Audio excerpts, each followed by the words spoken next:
為健康打氣，身邊嘅就係梁寶恆師傅啦。咁啊，其實咧由今次開始嘅話咧，我哋就會同大家咧喺我哋嘅視像上面咧，可以咧了解一下。除咗話喺我哋嘅節目裏面咧，會知道好多啲健康資訊之外嘅話咧，哇！睇埋你個樣咪更加醒神咧。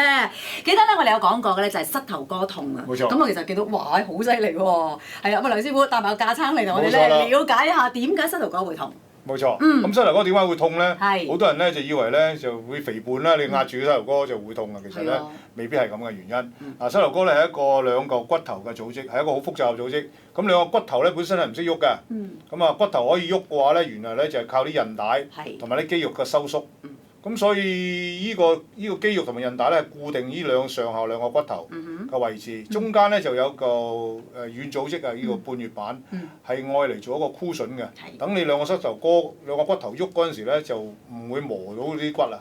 咁而呢個半月板嘅設計咧有啲入邊有啲凹位嘅，啱啱就翻呢啲咁嘅啲骨頭嘅形狀嘅，咁佢設計咧係俾你用一世嘅。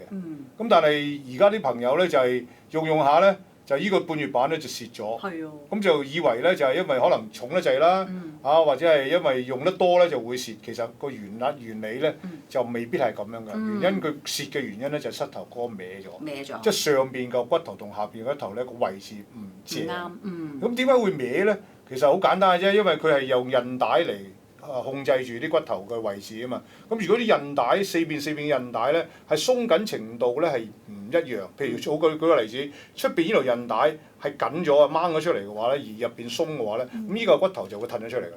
褪咗出嚟咁磨嘅話咧，你就諗下你就會磨蝕呢度㗎啦。而大部分嘅朋友膝頭哥痛咧，你去去照 X 光咧，就發現到呢個半月板呢個軟組織咧係磨損咗。咁就以為係退化，咁其實個原理咧唔係退化，係因為咧韌帶嘅鬆緊嘅問題。咁點解呢條韌帶會緊咗出嚟咧？因為咧，我哋睇翻我哋個身體呢個咁嘅組織咧，就係膝頭哥多數好多時咧，呢個出咗少少，你唔知道㗎，係因為呢條肌肉啊，我哋大腿呢條出邊嘅肌肉咧係收緊。咁呢條肌肉點解無端端收緊咧？原來咧，我哋屁股咧要 pat 有條打橫嘅肌肉，呢條叫做梨狀肌咧，佢就要收緊。咁點解呢條肌肉會收緊咧？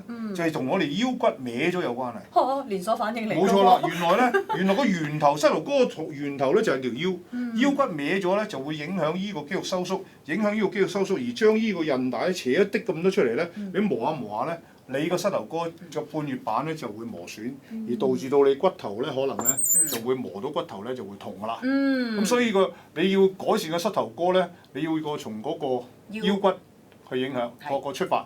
咁腰骨點解會出現呢個問題咧？就係因為我哋用電腦個坐姿咧，成日都歪埋一邊啊。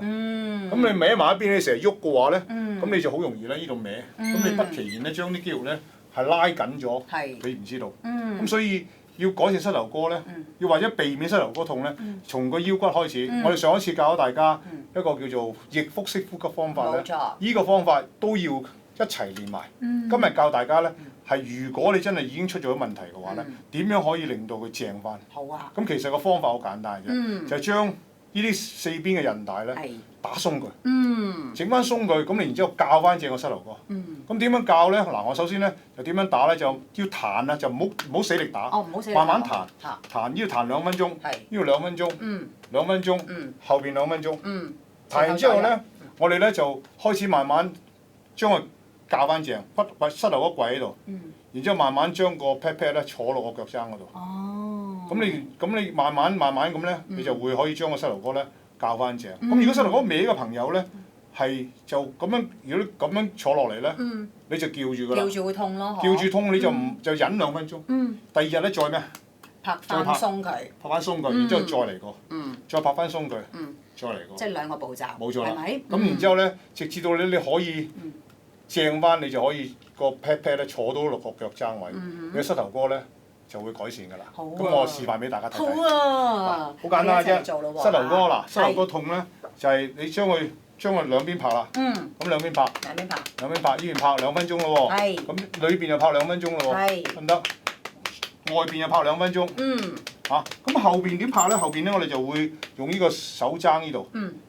呢度咁啊。手背嗰個位。手背呢個位拍。拍2分鐘。拍2分鐘。拍2分鐘。即係總共夾埋咧就拍8分鐘。拍咗2個禮拜之後，由第3個禮拜開始，拍完呢8分鐘之後咧，我哋加多個動作，就係將個膝頭哥校翻正佢。咁點咧？就係貼住個膝頭哥跪喺地下啦。咁我示範俾大家睇咯喎。好啊。OK， 嗱我哋咧就拍咗呢度每日拍咗8分鐘啦。咁拍咗2個禮拜之後咧，第3個禮拜開始拍完呢8分鐘之後咧，我哋加多一個動作係校翻正個膝頭哥。個目的就係要將個膝頭哥兩個骨頭歪個膝頭咧係整翻正嘅。咁所以咧，我哋就一定要係貼住隻腳，然之後跪喺地下。跪喺地下，咁你可以揾啲嘢墊住個膝頭哥，都可以冇咁辛苦啦。腳踭就要向上，咁然之後咧就慢慢咧貼住將個膝頭咧慢慢咁樣將佢坐落個大髀嗰度。咁有啲朋友如果個膝頭哥歪咗嘅話咧，坐到咁咧你就叫住坐唔落㗎啦。咁唔緊要，如果咁嘅話咧，你就支持2分鐘。第二日咧就再拍，然之後再試。再拍，唔好強迫自己一定要坐落去，拍翻鬆佢先，然之後慢慢坐落去，直至到你pat pat 可以坐到嗰個腳踭為止。咁呢個位置咧，其實就已經將個膝頭哥兩個骨頭咧逼翻正。咁如果你能夠坐到咁嘅話咧，堅持坐5分鐘，坐5分鐘。咁每一日咧咁樣鍛鍊，冇膝頭哥痛朋友可以咁坐嘅話咧，你嘅膝頭哥就可以避免膝頭哥痛。有膝頭哥痛嘅朋友咧，如果你能夠咁持之以恆咁鍛鍊嘅話咧，你個膝頭哥痛咧就會大大改善嘅啦。唔該晒梁師傅，親身嘅示範。咁啊，其實咧，我哋翻去有啲個功課咧，又有3個部分，大家要留意啦。咁啊，麻煩啊，梁師傅同我哋介紹下啦。首先咧，我哋咧就一定要唔好搞歪條腰。咁啊，即係胡說話，你每一日咧，你個工作嘅環境方面咧，你就唔好成日歪住條腰啦。咁第2個部分咧，你就要鍛鍊條腰。咁我哋上一次教過大家一個逆腹式呼吸方法咧，呢個係必定要鍛鍊嘅。咁第3個部分咧就係要拍打個膝頭哥啦。將個拍打個膝頭哥咧係拍翻鬆佢，然之後咧加埋修補嘅動作，或者係將個校翻正嘅動作，就夾住個膝頭哥。然之後咧跪喺度，慢慢將個 pat pat 咧坐到個腳踭嗰度。